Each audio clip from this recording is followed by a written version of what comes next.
Okay. So, ఇప్పుడు gold ప్రస్తుతం కొనే వాళ్ళకి మీరేం సజెస్ట్ చేస్తారు సార్? అంటే డిప్‌లో కొనొచ్చా? మీరన్నట్టుగా ఇంకా తగ్గితే వెయిట్ చేస్తే తగ్గుతుందా? స్టార్ట్ చేయొచ్చు. కొనటం స్టార్ట్ చేయొచ్చు. ఒకేసారి మొత్తం పెట్టకుండా కొంచెం కొంచెం స్టార్ట్ చేయొచ్చు. కొంచెం తగ్గుతది. ఎందుకంటే మీరు సపోజ్ ఒక 4, 5 లక్షలు పెడదాం అంటున్నారు. 1,00,000 పెట్టండి. మళ్ళీ కొంచెం డౌన్ అయ్యేప్పటికి ఇంకో 1,00,000 పెట్టండి. సో అట్లా. ఎందుకంటే ఎంత డౌన్ అవ్వాల్సింది డౌన్ అయింది. విపరీతంగా 1,00,000 కిందకొస్తది, 80,000కి వస్తది అనేది ఇక కల్లా. ఎప్పుడు అది కూడా రాదని చెప్పలేం. వస్తది. ఎప్పుడు సెంట్రల్ బ్యాంక్స్ ఏవైతే అక్రూడ్ చేసినాయో వాళ్ళు గనక అమ్మితే మొత్తం అన్ని కంట్రీస్ కూడా అమ్ముతాయి. లేకపోతే ఎక్కువ అక్రూడ్ చేసినప్పుడు చైనా వాళ్ళు అమ్మితే అప్పుడు రావచ్చు. ఇప్పుడైతే అమ్మరుగా. వాళ్ళైతే వాళ్ళు చైనా పరిస్థితి లేదు కదా, అమ్మే పరిస్థితి.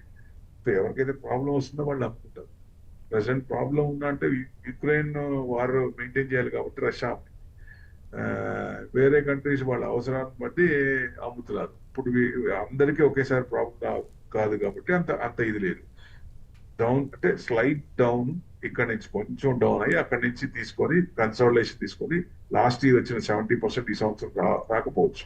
15 to 20% మాక్సిమం రావచ్చు, అంతకు మించి రాగలదు. సో నెక్స్ట్ ఇయర్ కూడా అట్లా 1, 2 years అట్లా తీసుకొని తర్వాత మళ్ళీ జియో పొలిటికల్ టెన్షన్ ఏదైనా కొత్త ఇష్యూస్ బయటకు వచ్చినప్పుడు అప్పుడు ఫ్లేర్ అయిపోతాయి. ఆ ఇష్యూస్ లేవు, లోకల్ ఇష్యూస్ ఏ ఉన్నాయి.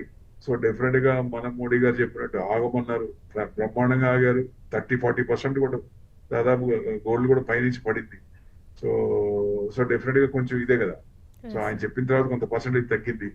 సో ఇప్పుడు మళ్ళీ కొంచెం తగ్గిన దాంట్లో నుంచి కొంచెం పెరగచ్చు. కొంచెం షార్ట్ టర్మ్ అయితే ఇదిగా ఉంది. లాంగ్ టర్మ్ అయితే మళ్ళీ ఎవరైతే కన్వర్షన్ లో ఉంటారో డాలర్స్ నుంచి గోల్డ్ కి రిజర్వ్స్ మారుస్తారో అది మళ్ళీ ఇంకొక 10% పెరిగితే మళ్ళీ గోల్డ్ దగ్గరలు మళ్ళీ పెరిగే ఛాన్స్ ఉంటాయి, రేట్ పెరిగే ఛాన్స్ ఉంటుంది.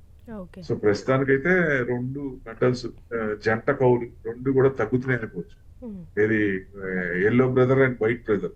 So okay. ఒక రకంగా చూస్తే ఒక్కొక్క టైంలో white brother has dominated the yellow brother. హ్మ్. ఇప్పుడు ఇప్పుడు రెండు దిగుతున్నాయి. అంటే ఎల్లో కంటే వైట్ కొంచెం బాగా పడింది కదా, అవును. విపరీతంగా పడింది. హ్మ్. అది అగ్రెసివ్ మెటల్ అది, హ్మ్. సిల్వర్. ఓకే. సో పడినా అలానే పడుతుంది, పెరిగినా అలా పెరుగుతుంది. మళ్ళీ 4,00,000 10,000 రాదా అంటే వస్తుంది. ఎప్పుడు ఓకే. వస్తుంది? మనకి ఇంకా చిన్న చిన్నగా మళ్ళీ టైం తీసుకొని, లాట్ ఆఫ్ టైం తీసుకొని మళ్ళీ ఇట్లాంటిది ఏదైనా సిచ్యువేషన్స్ వచ్చి ఓల్డ్ మొత్తంలో ఏదైనా వచ్చినప్పుడు అప్పుడు మళ్ళీ పెరిగే ఛాన్స్. ఓకే.